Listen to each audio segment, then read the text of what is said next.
my friend, this is a very interesting one. Not a lot of people suggest this as far as what you should do while you're an intermediate guitar player. Here's the idea. Know your own boundaries, stay in your own lane, and then go teach. You could actually make a little bit of money teaching lessons for $5, $10, $15 for a half an hour session. Most people can't handle more than 5 minutes of music theory. So when you're with somebody for a lesson, you break it up into 5-minute increments.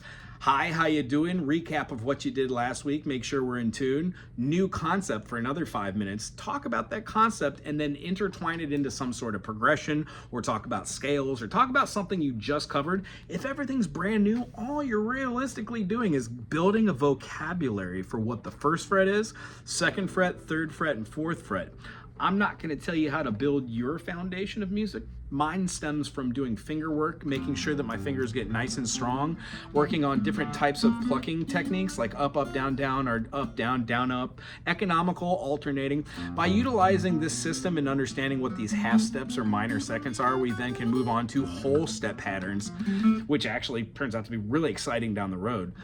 C major, D minor, E minor, F major, G major, A minor, B diminished, and then C are what we teach from. So if you don't already know those, learn those. Once you know those, go teach those. The idea of counting rhythms is either down with quarter notes or the absent of quarter notes and then bringing them back, examining what that is. We'd just have rests. We'd have quarter, rest, quarter, rest. These are half notes. It feels weird to just do this, which is why I always keep a steady stream of rhythm. That's just what I teach. You don't have to teach that. I tend to find that my practice is built off of watching so many videos, going to musical theory concept sessions, workshops, attending a college, having a high school teacher that really took interest in our choir and then our band directors as well, and then just absolutely loving music. Mine started off with learning what Paul Simon was and playing music with two best friends, which has given me hope and inspiration every single day of my life. And doing what I do professionally now makes me feel that much better about what time and effort I had put into it. Now, granted, my 20s and my 30s weren't that great, but I'm in my 40s. I'm really enjoying the stride of life.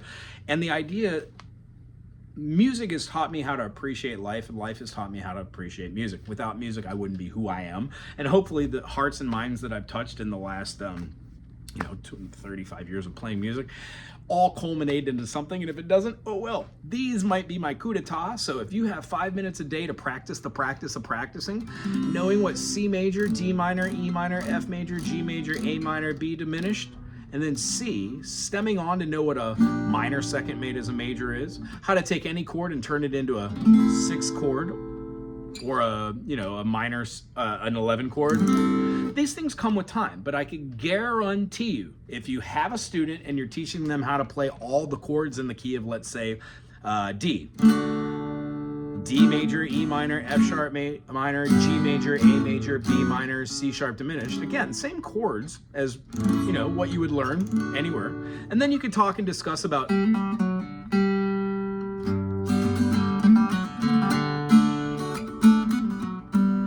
when you could break down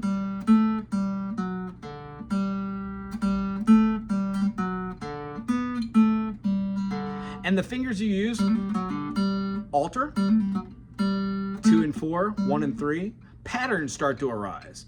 When you can explain, hey lady, you got the love I need.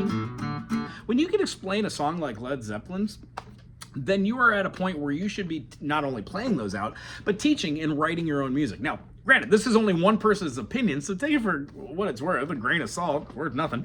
And then move this and find your own platform and what you want to do. And what I would suggest to the suggestible audience is, even before you even think about teaching out these mechanisms, write them down, bullet point them. Try 1 or 2 people to show this to for free and see if you connect with them. What I can tell you after teaching thousands of people is there's not one set way to do anything. There's not one set way to learn, nor is there one set way to teach. It's always a flow, ebb and flow of process of learning what each individual needs, writing a small syllabus for them, and then adhering to a group of principles which get them from knowing absolutely nothing about an instrument to feeling very, very comfortable and loving the concept of music. You also need to figure out which kind of student wants to hear the theory stuff and which student doesn't. Many of my students do not care about the actual names of stuff. They just want to be able to play and honestly, that's also fun too. I have some students that just come in and we review music. I show them how to play what they're listening to and then show them a concept from that, and then they play something along the lines. And then other students want to know exactly what, what Steve Howe's doing in the clap.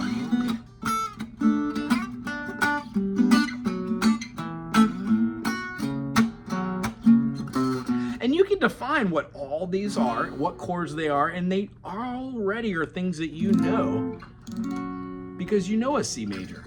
Just being able to have the vocabulary to describe what those crazy things are going on an acoustic, that takes clocking hours and time. So if you start off practicing the practice of practice, maybe with the circle fifths ascending, this is a great tool to teach a new guitar player to start practicing scales in every key, regardless if you know it's D, E, F sharp, G, A, B, C sharp, D, A, B, C sharp, D, E, F sharp, G sharp, A, E, F sharp, G sharp, A, B, C sharp, D sharp, E. You don't need to know the name of the notes to know the pattern. So check out the rest of this intermediate series, find out what pattern writing is, start charting your own songs, and when you have a couple things built up, you've played a couple gigs, you've talked to a couple people, you know your key signatures now.